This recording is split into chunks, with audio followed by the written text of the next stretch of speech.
Welcome back to my YouTube channel. तो कैसे हैं आप लोग। तो आज हम लोग जानेंगे कि जो जियोलॉजी पोर्शन है आपका, जियोलॉजी भूगर्भ शास्त्र है, उसमें आपको क्या क्या स्कोप मिलता है, क्या क्या आप कर सकते हैं। In fact geology have lots of formation scope and preparation, but it is a very difficult subject for a new student because if you know about the geology portion you are haven't learned before the 10th class. In fact आपने 10वीं के बाद शायद ही geology पढ़ा होगा अगर आप art लिए हैं तो, और अगर आपने आर्ट नहीं लिया है तो आप जियोलॉजी पोर्शन नहीं पढ़े होंगे। 10th तक आती है आपकी, चाहे आप एमपी बोर्ड में हो, चाहे सीबीएसई पैटर्न में हो, चाहे आप किसी और पैटर्न में हो। ठीक है, तो इसमें आपको सबसे अच्छा पोर्शन ये है कि जियोलॉजी होता क्या है। Geology is a normal is a earth science. एक प्रकार से हम कह सकते हैं कि वो एक अर्थ साइंस है, मतलब सॉरी, पृथ्वी और पृथ्वी के बाहर की चीज़ों का वर्णन या गणन करना, अध्ययन करना या पढ़ना, उसका आपका जियोलॉजी कहलाता है। क्या कहलाता है आपका? जियोलॉजी। तो जियोलॉजी में ये है कि आप बहुत चीज़ों से वाकिफ़ होंगे, जैसे आपका माइनिंग से हो गया, ठीक है, माइनिंग हो गया, हाइड्रोजियोलॉजी हो गया, विंड एनर्जी हो गया, न्यूक्लियर एनर्जी हो गया, आप मिनरल ओर हो गया, और मिनरल्स हो गए, ये सब चीज़ें आपकी जियोलॉजी में आती हैं।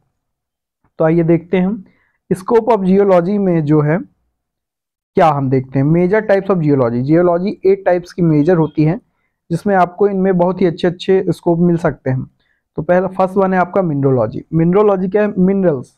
मिनरल्स मीन्स गोल्ड हो गया, सिल्वर हो गया, डायमंड हो गया, ये सब चीज़ें कहाँ से निकलती हैं? ये अर्थ कोर से निकलती हैं।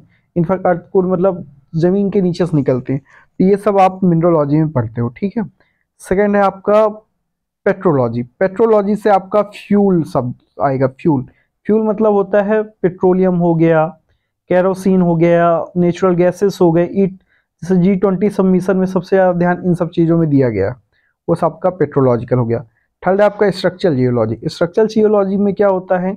जैसे टनल गए हैं, केव्स गए हैं, कि जैसे अरवा वैली हिल्स, आपने बहुत सारी चीज़ें देखी होंगी, वो आपका स्ट्रक्चरल जियोलॉजी में आता है कि कैसे कैसे क्या परिवर्तन हो रहा है। ठीक है। इसके बाद 4 नंबर आपका फिजिकल जियोलॉजी। फिजिकल जियोलॉजी में आपका जैसे अर्थ हो गई, अर्थ कैसे बना, बिग बैंग थ्योरी कैसे आई, कि इवोल्यूशन ऑफ अर्थ कैसे हुआ, कैसे कैसे बदलाव हुआ, डायनासोर्स एग्जिस्ट कैसे हुआ, ये सब आपका फिजिकल जियोलॉजी में आता है। 5th number geophysics. Geophysics, physics से ही आप समझ सकते हैं कि ग्रेविटेशनल हो गया, बाहर जो मिल्की वे गैलेक्सी वो चल कैसे रही, घूम कैसे रही, ये सब चीज़ें आप जियोफिजिक्स में आता है। 6th नंबर है आपका जियोकेमिस्ट्री।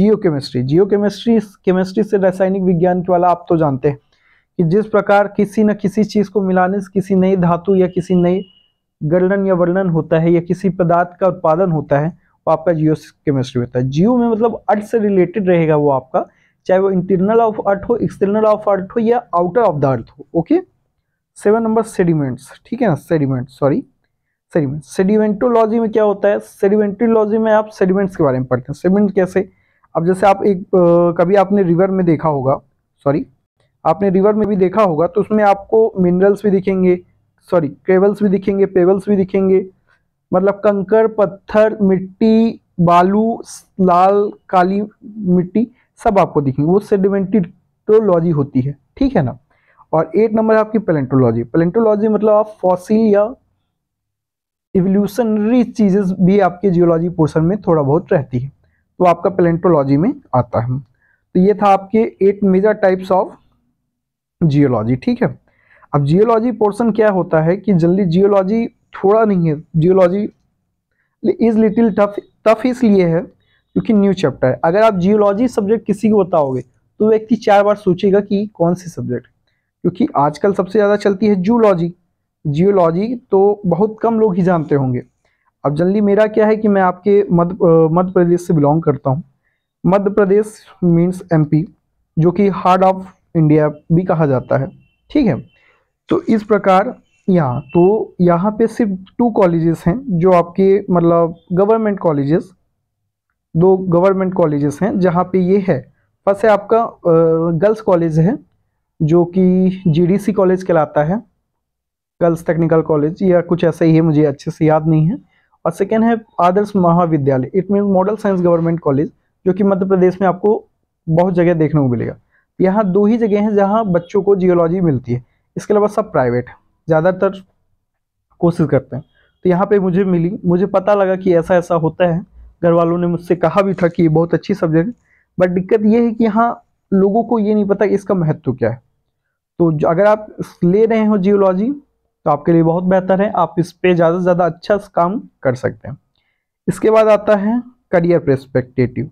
तो करियर पर्सपेक्टिव में अपने इस अनुसार थोड़ा सा बता रहा हूँ आपको। पहला तो है आपकी जियोलॉजी पोर्शन से यूजी एंड पीजी करें।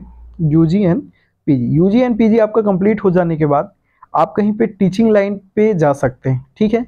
इसमें आप पीएचडी का ऑप्शन बहुत अच्छा रहता है कि आप एक बार पीएचडी हो गए, वो माइनिंग इंस्पेक्टर, इंस्पेक्टर ऑफिसर और पीएचडी होल्डर, 2-4 चीज़ें बहुत ही अच्छी हैं जो थोड़ा सा आगे का है। यदि आप बीएससी कंप्लीट कर लिए हैं उसके आदि बताने लायक है, ये अभी सिंपल पोर्शन है। तो पहला है जियोलॉजिस्ट क्या होता है कि जैसे आपकी जो स्टेट में मिनरल ओर या किसी भी चीज़ का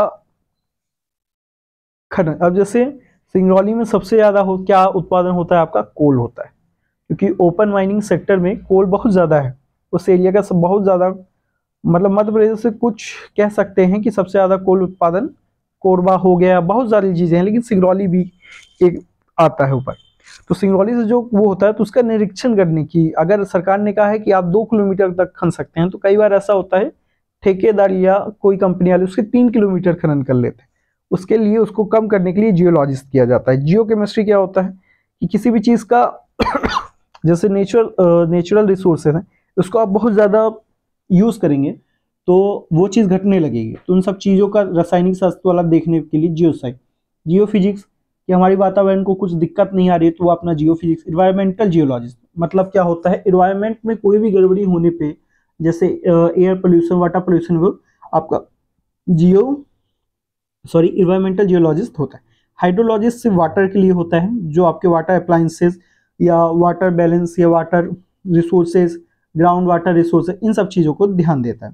इसके बाद है आपका जियो साइंटिस्ट क्या रहता है कि कैसे कैसे हम किसी भी चीज़ को बढ़ा सकते हैं। अब जियो साइंटिस्ट में भी 2-4 लेक्चर वो हो सकता है कि पहला है आपका water perspective, air perspective, land perspective, mineral और ये सब चीज़ें, और लास्ट लेक्चरर में क्या होता है कि आप किसी भी चीज़ को पढ़ाएंगे। जैसे मैं अभी आपको किसी चीज़ बता रहा हूँ तो आप किसी स्कूल, कॉलेज, यूनिवर्सिटी में आप इन सब चीज़ों को वर्णन कर सकते हैं।